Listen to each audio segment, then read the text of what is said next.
Bom, essa é a segunda parte do vídeo de 3 partes, certo? Se você não viu a primeira parte, clica aqui embaixo, vai aqui na descrição que vai ter a primeira parte do vídeo. Essa é a segunda e vai ter a terceira, beleza? Esse é um vídeo de 30 minutos que a gente resolveu quebrar ele em 3 partes. Essa é a segunda parte. Repetindo, se você perdeu a primeira, tá aqui embaixo o link, clica lá e assiste a aula sobre psicologia das cores, muito legal, para você saber aonde usar as cores e onde as cores influenciam no nosso dia a dia na escolha de compra. Fechou? Valeu! Então essa é algumas das sensações que o vermelho proporciona nas pessoas. Aqui um exemplo fácil, você não vai pintar um hospital de vermelho, né? Tudo isso aqui que você quer não é o que um doente precisa dentro de um hospital. Então você tem que usar o vermelho na hora certa para poder usufruir de tudo isso aqui que eu li, tá? Amarelo, o mais brilhante, mais energizante entre as cores quentes. É feliz, acolhedor e estimulante. Torna as pessoas mais falantes. Estimula o otimismo e a esperança.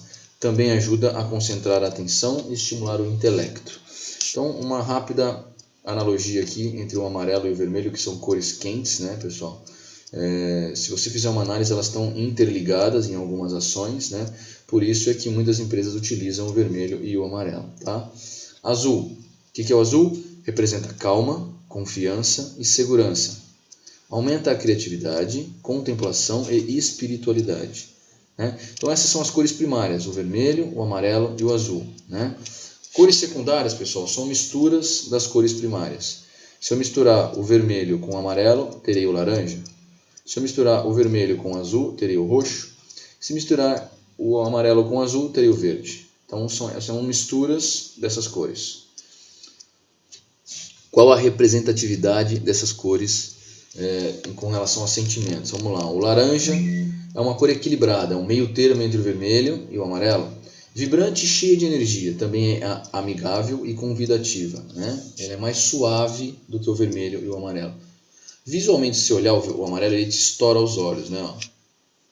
O vermelho também é muito forte. O laranja já é mais equilibrado, porque é a mistura dos dois, tá? O verde, pessoal, vamos lá. É uma cor equilibrada, vibrante e cheia de energia, também amigável e convidativa. Reflete calor, excitação e entusiasmo. É muito ativo, alegre e sociável. É menos excitante do que o vermelho, mas agradavelmente estimulante. Entende? É o meio termo que eu disse para vocês. O verde é uma cor equilibrada e rejuvenescedora. Representa estabilidade e possibilidade. Então você vai ver você poderia usar o vermelho junto com o preto ou junto com o cinza em escritórios de advocacia, enfim, algumas outras coisas aí. Associado à saúde e à tranquilidade. Representa o crescimento, vitalidade, abundância e natureza. Símbolo da fertilidade. Tem efeito calmante e alivia o estresse. Então, verde tem essa representatividade, tá? Roxo. Representa nobreza, riqueza, sucesso e sabedoria. É muito calmante e muitas vezes está relacionado à intuição e à espiritualidade. Estimula a área do cérebro da resolução de problemas e da criatividade.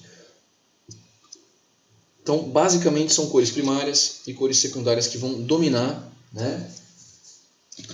Vão dominar tudo que você vai sentir ou tudo que você vai precisar usar para você. Você tem muitas derivações, muitos tons de roxo, muitos tons de verde, muitos tons de laranja, amarelo, azul e vermelho. Mas as primárias e secundárias são essas que eu mostrei para vocês, tá? Então a gente vai se focar nisso. Eu vou mostrar para vocês agora, pessoal, a Color Wheel. O que é a Color Wheel? A Color Wheel é a roda das cores de aplicação de 6 estilos de cores. A Color Wheel foi na verdade um formato que o Sir Isaac Newton, em 1666, parou para fazer análise.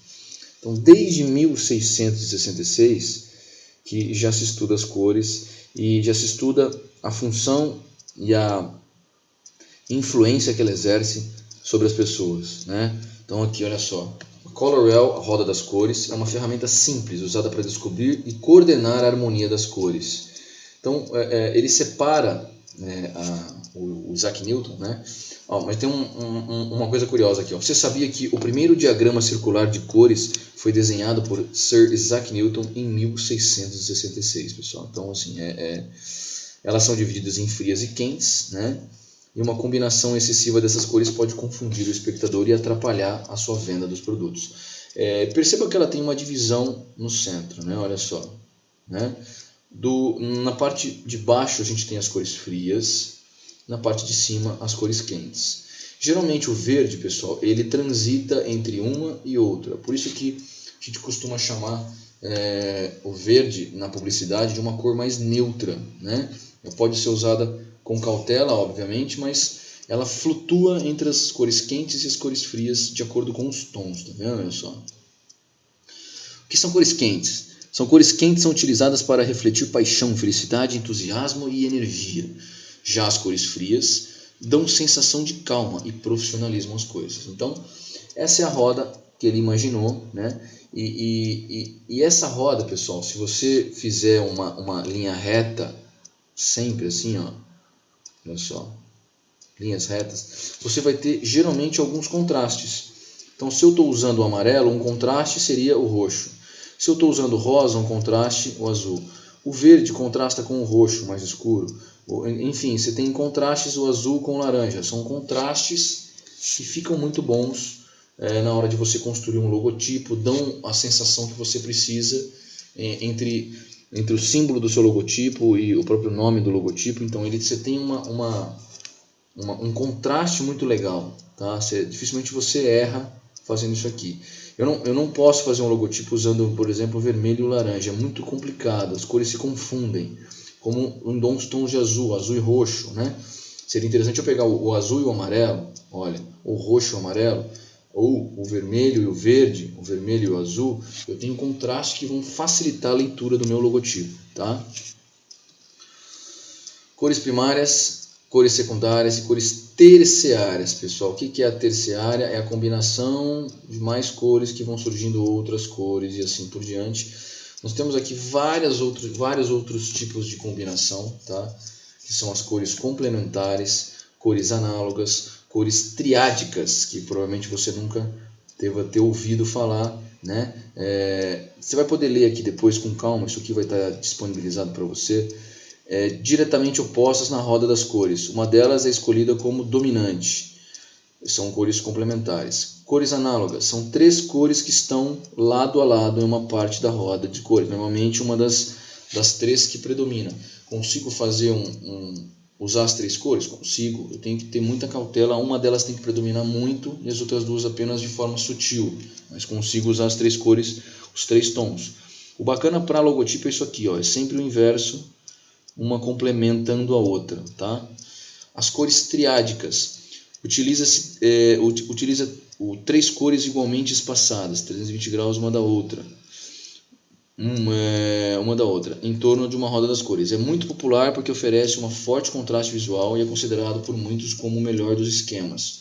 Então, posso usar o laranja com roxo, o laranja com verde, mas eu tenho que tomar muito cuidado em logotipo e não usar muitas cores, tá, pessoal? O logotipo a gente tem que tomar cuidado. O anúncio, geralmente o que a gente faz é assim, seguir as cores do anúncio, as cores que eu tenho no logo, tá? Se eu tenho no logo 2 cores, eu uso nos meus anúncios do Mercado Livre as 2 cores do logo para fazer associação ao meu perfil, tá? Complementando aqui, ó, cores complementares divididas, cores tetraédicas e cores em quadrado. Também são funções de algumas cores para você poder usar, né?